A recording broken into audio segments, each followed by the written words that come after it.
Next point देखते हैं विनियोग क्रियाओं से रोकड़ बहाव।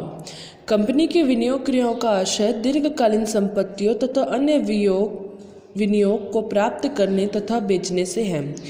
विनियोग क्रियाओं से रोकड़ बहाव विवरण तैयार करते समय रोकड़ के अंतर्बहाव एवं बाह्य बहाव में स्थायी संपत्तियों, अंशों, अन्य उपक्रमों के ऋण विलेखों, तीसरे पक्षकारों को दिए गए ऋण एवं अग्रिम तथा उनकी वसूली आदि का लेखा होता है। विनियोग क्रियाओं से रोकड़ प्रवाह को पृथक से दर्शाया जाता है, क्योंकि इससे यह पता चलता है कि उपक्रम द्वारा किए गए विनियोग में से किस सीमा तक आय उत्पन्न होगी तथा आने वाले वर्षों में रोकड़ बहाव का कैसा होगा।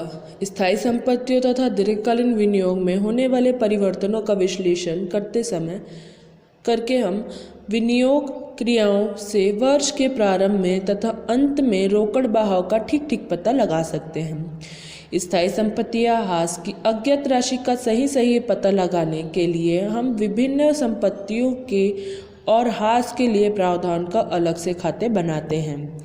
ठीक है, तो विनियोग क्रियाओं से रोकड़ बहाव विवरण देखते हैं। रोकड़ का अंतर्बहाव, जिसमें पहला स्थायी संपत्तियों से विक्रय से प्राप्त राशि, विनियोग के विक्रय से प्राप्त राशि, प्रदत्त ऋण, अग्रिम की वसूली पर प्राप्त राशि, विनियोगों पर प्राप्त आय, विनियोग के रूप में रखी संपत्ति से प्राप्त किराया, विनियोग के रूप में रखी अंशों पर प्राप्त लाभांश, विनियोग के रूप में रखे ऋण पत्रों पर प्राप्त ब्याज। सेकेंड पॉइंट है विनियोग क्रियाओं से प्रयुक्त रोकड़। तो पहला स्थायी संपत्तियों के क्रय पर चुकाई गई राशि, विनियोग के क्रय पर चुकाई गई राशि, और तीसरा है स्वीकृत ऋणों व अग्रिम की राशि। थर्ड में विनियोग क्रियाओं के शुद्ध रोकड़ बहाव ए में से जब ए पॉइंट में से हम लोग बी पॉइंट माइनस करेंगे तो हम इसे ज्ञात कर लेंगे। थर्ड पॉइंट देखेंगे वित्तीय क्रियाओं से रोकड़ बहाव। इसका अर्थ हम लोग देखेंगे, एक उपक्रम की वित्तीय क्रियाओं का आशय उन क्रियाओं से है जिनके परिणाम स्वरूप स्वामी की पूंजी के आकार एवं बनावट में तथा उधारी में परिवर्तन हो जाता है। इसके निम्नलिखित शामिल होते हैं अंशों तथा इसी प्रकार की अन्य बंधन पत्रों के निर्गमन पर प्राप्ति, ऋण पत्रों के निर्गमन पर प्राप्ति, ऋणों से प्राप्ति, बंध पत्रों से प्राप्ति, अल्पकालीन व दीर्घकालीन उधारी पर प्राप्ति एवं वापसी पर भुगतान, उधारी पर ब्याज का भुगतान तथा अंशों पर लाभांश का भुगतान।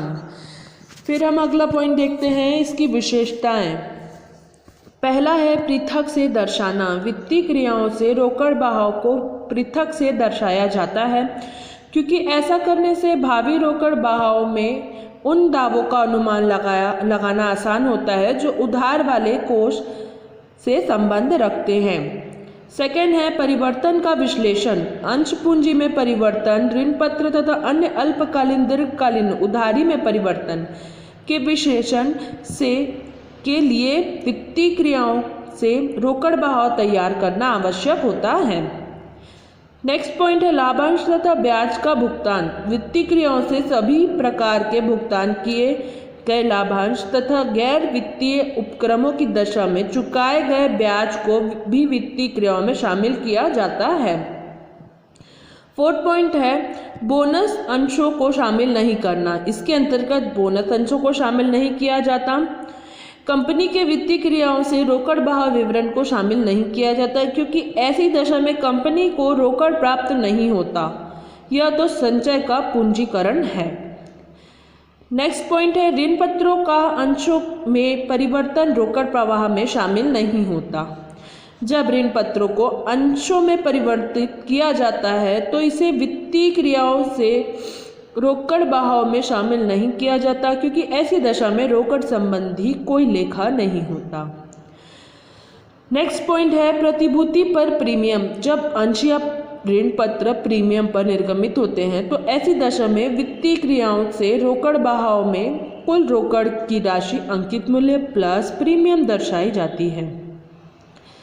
नेक्स्ट पॉइंट है अभिगोपन कमीशन का भुगतान। अभिगोपन कमीशन का भुगतान अंशों व ऋण पत्रों के निर्गमन पर होता है, अतः यह वित्तीय क्रियाओं से रोकड़ के बहाव के अंतर में आता है।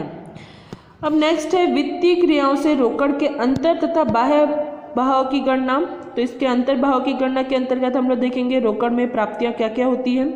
अंशों के निर्गमन पर प्राप्तियां, ऋण पत्रों के निर्गमन पर प्राप्तियां, अल्पकालीन ऋण पत्र की प्राप्ति, दीर्घकालीन ऋण पत्र की प्राप्ति और वित्तीय क्रियाओं से रोकड़ के बाह्य बहाव, पूर्वाधिकार अंशों के शोधन पर किया गया भुगतान, ऋण पत्रों के शोधन पर किया गया भुगतान, अंशों के वापस खरीदी पर किया गया भुगतान, अल्पकालीन ऋण तथा दीर्घकालीन ऋण का भुगतान, अंतरिम लाभांश का भुगतान, अंतिम लाभांश का भुगतान, ऋण पत्रों पर ब्याज का भुगतान और अल्पकालीन दीर्घकालीन ऋण पर ब्याज का भुगतान। तो अब हम इसमें देखते हैं रोकड़ बहाव विवरण का अर्थ। रोकड़ प्रवाह या रोकड़ बहाव एक निश्चित अवधि में रोकड़ के प्रवाह को दर्शाने वाला विवरण है। रोकड़ का आशय रोकड़ तथा रोकड़ तुल्य प्रवाह का आशय रोकड़ की प्राप्ति एवं प्रयोग से है। इस प्रकार रोकड़ प्रवाह विवरण रोकड़ की प्राप्ति एवं भुगतान का सारांश है, जो एक निश्चित लेखांकन अवधि में किसी उपक्रम के चिट्ठे तथा लाभ हानि विवरण की सूचनाओं के आधार पर रोकड़ की प्राप्ति और रोकड़ के उपयोग को दर्शाता है तथा रोकड़ की प्रारंभिक एवं अंतिम शेष के बीच मिलान करता है।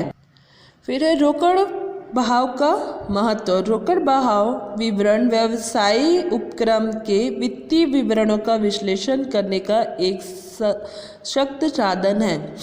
इससे व्यवसाय की रोकड़ की स्थिति का आकलन किया जा सकता है, भावी आवश्यक रोकड़ की जानकारी मिल सकती है। अल्पकालीन वित्तीय विश्लेषण के लिए सबसे अधिक प्रभावी और उपयुक्त साधन है। इससे रोकड़ के फेर की जानकारी प्राप्त होती है। व्यावसायिक उपक्रम की तरलता की स्थिति का सही आकलन किया जा सकता है। प्रबंधन के लिए आंतरिक नीति निर्माण में इससे आवश्यक तथ्य प्राप्त हो जाते हैं तथा वित्तीय नियंत्रण के लिए यह बहुत उपयोगी होती है। नेक्स्ट है इसकी सीमाएं। तो है रोकड़ शब्द को ठीक से परिभाषित करना कठिन है। कई मदों के बारे में विवाद की स्थिति हो सकती है, जैसे चेक, स्टाम्प, पोस्टल ऑर्डर आदि के रोकड़ को शामिल नहीं किया जा सकता। फिर है रोकड़ आसन्न मदों को रोकड़ बहाव विवरण में छोड़ देना एक भ्रम और अनुचित बात है।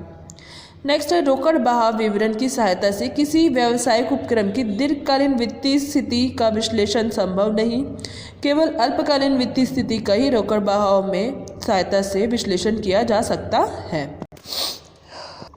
अब है रोकड़ बहाव विवरण तैयार करना। अप्रत्यक्ष विधि। अप्रत्यक्ष विधि से रोकड़ बहाव विवरण तैयार करते समय शुद्ध लाभ शुद्ध हानि को आधार माना जाता है। इससे संचालन क्रियाएं से प्राप्त रोकड़ की परिवर्तित किया जाता है।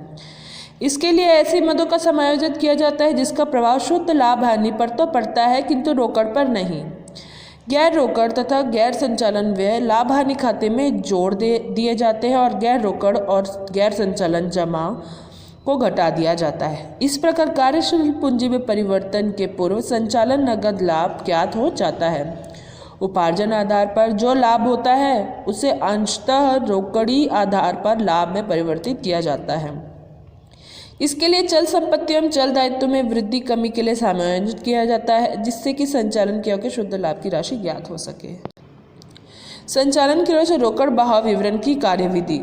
इसमें क्या प्लस होगा क्या माइनस होगा। प्लस होगा कर तथा असाधारण मदों के पूर्व का लाभ, प्लस होगा समायोजन हास, माइनस होगा स्थायी संपत्ति के विक्रय पर हानि, प्लस होगा स्थायी संपत्ति के विक्रय पर लाभ, प्लस होगा विदेशी विनिमय, प्लस होगा विविध व्यय अपलिखित, प्लस होगा ब्याज का भुगतान, माइनस होगा ब्याज की प्राप्ति, माइनस होगी लाभांश की प्राप्ति।